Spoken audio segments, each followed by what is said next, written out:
Hello, YouTubers and all those who happen to watch. Hope you're all doing quite well. So, this video in itself is something to do with, is sort of similar to a tag that's going around here on YouTube. And it's about 3 games that you have, but you don't have the consoles for that you like. I think that's how it goes. Don't hold me to that.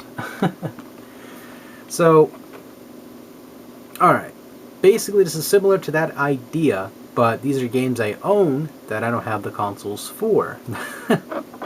If that has any correlation or any link to the said subject at hand here. So, alright, a long time ago, or a while back, should I say, I got these games at a thrift store. That was, bumfuck Egypt. So, I got Space Armada, Space Hawk, Astro Smash, Night Stalker, and Space Battle. Now these of course are Intellivision games. So I got these right here, and I do not own an Intellivision to actually play any of these games. Is that kind of weird? Yes. I mean, at the same time I bought these primarily with the mindset at some point in the future, if I did get an Intellivision, I'll be able to play these, which would be awesome, So, I got those games right there, and I noticed there was like a trend with the Intellivision. There was a lot of games involving space and Astro and all that stuff. Something very weird I noticed, or maybe just the bundled little games I got there.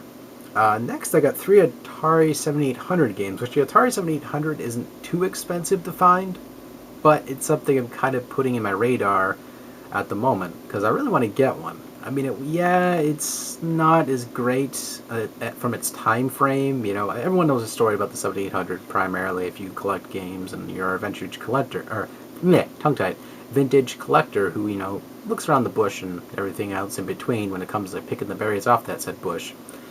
And, I got a Ball Blazer right here, and Karata, or I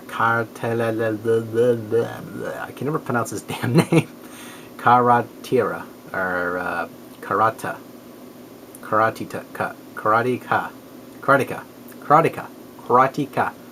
It says it right there as clear as day. Karate-ka. There you go. Karateka. And, of course, one of the vintage classics of all time, Miss Pac-Man, which actually has a pretty good port in the 7800, which is a real shame, too.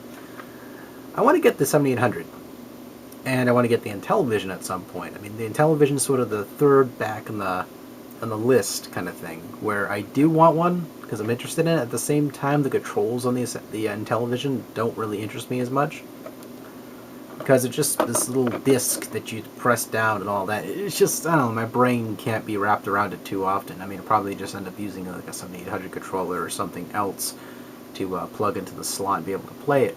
But that right there is my little stack of shame, as I call it. Not the pile of shame. Pile of shame's where games you have not yet to complete, you have them sitting there.